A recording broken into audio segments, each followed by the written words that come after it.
Pematung kaliber dunia yang bernama Michelangelo itu ditanya oleh salah seorang pengagumnya, bagaimana Anda bisa hebat sekali dalam memahat patung? Dari sebuah batu, Anda bisa buat sebuah patung yang sangat bagus. Boleh dong berbagi apa sih rahasianya? Dengan tenang, Michelangelo menjawab, saya biasa-biasa saja kok. Hanya saya sudah melihat sosok patung yang indah di dalam batu itu yang tidak nampak dari luar, sehingga tidak semua orang bisa melihatnya. Saya hanya tinggal memahat bagian-bagian yang tidak berguna. Saya perlu hilangkan bagian-bagian yang tidak berguna itu dan mengeluarkan keindahan yang tersembunyi dari dalam batu tersebut. Ternyata guys, tiap batu itu menyimpan keindahan yang tersembunyi. Sekarang renungkan guys, kalau batu saja memancarkan keindahan yang tersembunyi, renungkan ini, apalagi lovers of God, apalagi Anda dan saya, makhluk ciptaan Tuhan yang mulia.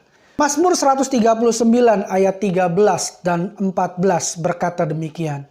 Sebab engkaulah yang membentuk buah pinggangku, menenun aku dalam kandungan ibuku.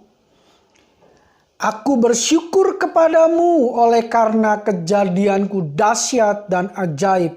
Ajaib apa yang kau buat, dan jiwaku benar-benar menyadarinya. Guys, kalau Tuhan menciptakan kita dengan sedemikian detail dan dahsyat, mungkinkah kita akan biasa-biasa saja? Pasti ada harta yang indah dalam diri kita yang perlu ditampilkan, yang sudah Tuhan berikan dalam hidup kita. Pertanyaannya, kenapa kita harus tampilkan harta indah, harta yang tersembunyi itu dari dalam diri kita? Jawabannya, karena setiap kita mempunyai tugas yang berbeda-beda. Roma 12 ayat yang keempat berkata, sebab sama seperti pada satu tubuh, kita mempunyai banyak anggota, tetapi tidak semua anggota itu mempunyai tugas yang sama. Mungkin ada yang bertanya, lalu bagaimana caranya mengeluarkan inner gift,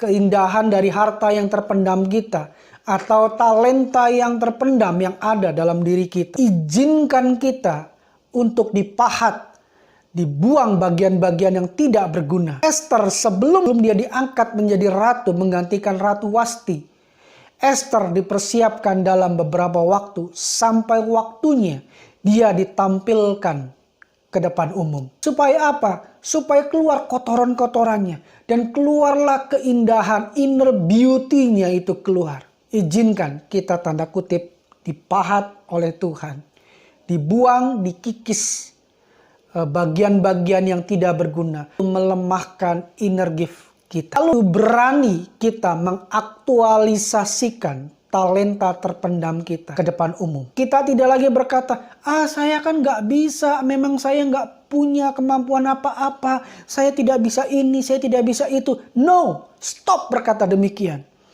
Kenapa? Karena orang-orang di sekitar kita menunggu inner gift kita. Karena dengan inner gift kita, mereka akan diberkati. Mereka akan diberkati, guys. Guys, seperti patung pahatan Michelangelo membuat kagum banyak orang dan membuat Michelangelo menjadi terkenal kala itu. Demikian pula kita, jika talenta terpendam kita, inner gift kita, itu kita munculkan dan menjadi suatu blessing gift, suatu anugerah, suatu karunia yang boleh memberkati bagi banyak orang, maka pasti nama Tuhan kita, Tuhan Yesus akan dipermuliakan. Amin guys. Tuhan Yesus memberkati kita semua.